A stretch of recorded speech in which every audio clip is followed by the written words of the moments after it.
Bom dia, turma. Tudo bem com vocês? Bom, vamos dar início a mais uma aula de língua portuguesa. Nós estamos trabalhando, o gênero textual contos literários. Já falei para vocês que é um dos contos que eu mais gosto de trabalhar e mais gosto de ler, porque ele tem, uma leitura flexível e agradável. Na nossa última aula, a gente trabalhou com o conto Menina dos Fósforos, né? Era um conto dramático que contava a história de uma meninazinha, chamada de Rapariguinha pelo texto. A gente não conhece o nome da personagem, mas ela era a personagem principal, que vivia uma situação, de fome, frio e retratava uma situação de desigualdade social. Hoje a gente vai trabalhar com outro conto que também tem como protagonista uma menina. E essa menina tem uma peculiaridade que faz com que ela se sinta diferente das pessoas. Ela é ruiva.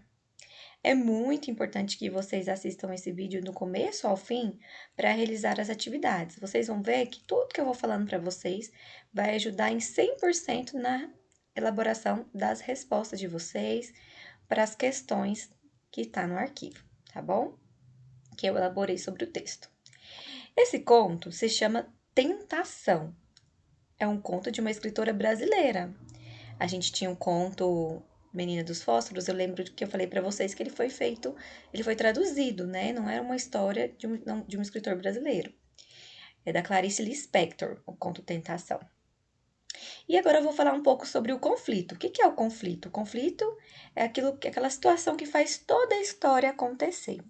O conflito deste texto, Tentação, ele foi criado no psicológico da personagem. Por quê? Como ela era ruiva, ela se sentia completamente diferente das outras pessoas. Lá no texto, quando vocês fizerem leitura, vocês vão perceber que fala que ser ruivo numa terra de morenos era uma revolta involuntária. Então, ela era a única ruiva ali da cidade. Inclusive, o texto apresenta o nome da cidade, que é Grajaú, que é uma cidade de São Paulo, tá bom? E aí ela se sentia triste, solitária, sozinha. E aí ela foi sentar na porta de casa, nos degraus da porta dela e ficou olhando para a rua. Em um determinado momento, ela vai ficar toda envolvida emocionalmente, aquele momento de maior tensão. Como a gente chama isso? De clímax, não é mesmo? Então, o clímax é aquela parte mais importante do texto, que acontece uma reviravolta, que os personagens ficam ali envolvidos naquela história. E aí ela se depara com um cachorro Basset, da raça Basset. E esse cachorrinho da raça Basset é esse aí que eu coloquei na imagem. É um cachorrinho que tem uma pelagem avermelhada. E quando ela olha para o cachorro e ele olha para ela, eles se identificam um com o outro. E ela percebe que ela não estava mais sozinha, porque ela tinha um outro ser que era ruivo, tanto quanto ela. E no texto fala uma carne ruiva, né? Como se for a carne de sua carne. Então ela fica envolvida com aquele cachorro e eles ficam ali mexidos naquele envolvimento, como se ele nasceu para pertencer a ela e ela nasceu para ser dona daquele cachorro, para ter ele em sua vida. Só porque o cachorro ele tinha sua dona, ele estava inclusive passeando com a dona. E aí, depois que dura um tempo esse envolvimento dos dois, a dona chama o cachorro para ir embora quando ela estava virando a esquina. E aí ele vai, sai, daquele momento de emoção, de envolvimento com uma menina e vai embora. E ele nem sequer olha para trás. E aí a menina fica perplexa diante daquela situação, né? E aí a gente percebe que ele precisa ir embora porque faz parte da natureza dele. Ele é um ser irracional, diferente da menina que estava envolvida com aqueles sentimentos humanos, racionais. E aí, apesar de parecer que o cachorro estava envolvido naquilo, a gente vê que tudo aquilo também foi criação do psicológico daquela criança, que se sentiu envolvida, que se identificou com o cachorro, que queria ele para ela, e ele já era simplesmente um cachorrinho que chamou a atenção, da menina, e que ela também já acabou chamando a atenção dele, mas que ele acaba indo embora. Então, vocês vão fazer a leitura do texto por completo, precisa fazer a leitura do texto para que vocês entendam melhor a história, para que vocês identifiquem o tempo, o espaço, que é uma das perguntinhas que eu faço lá nas questões. Uma coisa interessante, tentação. Por que, professora, esse conto tem esse título, Tentação? Quero que vocês pensem aí, para alguns minutinhos para refletir sobre tudo o que eu falei.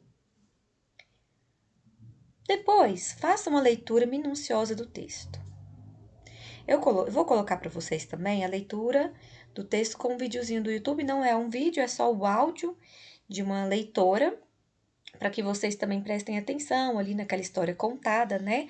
Oralidade, ouvir contos, vocês vão ouvir a história, mas mesmo que vocês tenham ouvido aqui o meu resumo sobre a história, a análise da história, vocês vão ouvir, né, o conto oralizado, né? Ouvir o conto com o vídeo do YouTube. Vocês também precisam ler a história por completo, tá? Extremamente importante fazer a leitura. E aí, esse tentação, o que que é tentação? Ficar tentado a fazer alguma coisa, né? Aquilo ali é uma tentação, ou seja, você está com vontade, com desejo de fazer algo. Então, reflitam aí, o que será que era a tentação que envolvia esses dois personagens? Eu vou deixar vocês refletindo sobre isso, tá? Qual era essa tentação? Bom, meninos, a história é bem legal, é uma das histórias que eu mais gosto. Com todas as explicações minhas aqui, toda a análise, vocês vão conseguir responder as perguntas. Uma das perguntas é você analisar qual tipo de conto para vocês marcarem.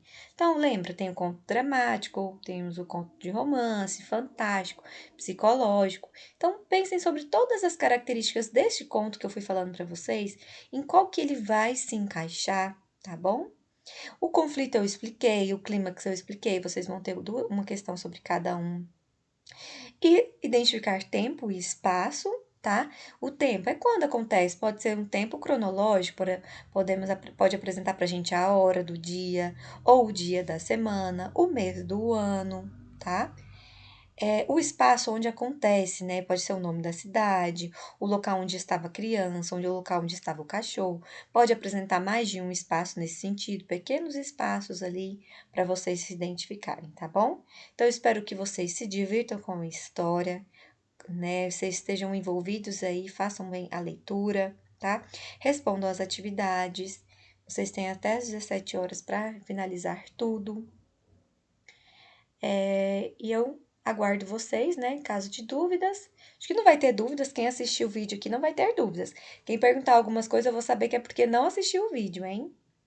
Então, é importantíssimo que vocês façam aí a leitura do texto e assistam esse vídeo explicativo, certo? Acessem lá o fórum do GR8, tira foto da sua atividade, manda no portfólio. As questões do fórum é a mesma questão que está no arquivo, são as mesmas questões que estão no arquivo, tá? Precisa responder o fórum? Precisa. Precisa responder no caderno? Precisa, tá? Pode ser sua resposta? Pode. É só vocês lerem as orientações certinhas, como estão lá no arquivo, tá bom? Outra coisa, eu coloquei destaquei lá uma questão importante, que vocês vão responder a autoavaliação da aula de hoje. Vai ser muito importante para mim ver como vocês se sentiram ao ler esse conto, como vocês se sentiram com essa atividade de hoje, tá bom? Peço desculpas por eu não ter ligado a câmera. A minha câmera já foi arrumada, né? Semana passada ela tava com um problema. Mas eu não tô me sentindo confortável porque aconteceu uma situação, né? Eu perdi uma pessoa muito importante na minha vida há poucos dias. Então, espero que vocês compreendam isso, mas eu me esforcei ao máximo para conseguir gravar esse vídeo para vocês, tá? Então, conto com a colaboração, com a compreensão de sempre que vocês têm. Qualquer dúvida é só vocês me chamarem. Um ótimo dia, uma excelente sexta-feira para vocês, que seja produtiva e de muito trabalho. Dedicação, força, foco e fé sempre. Obrigada.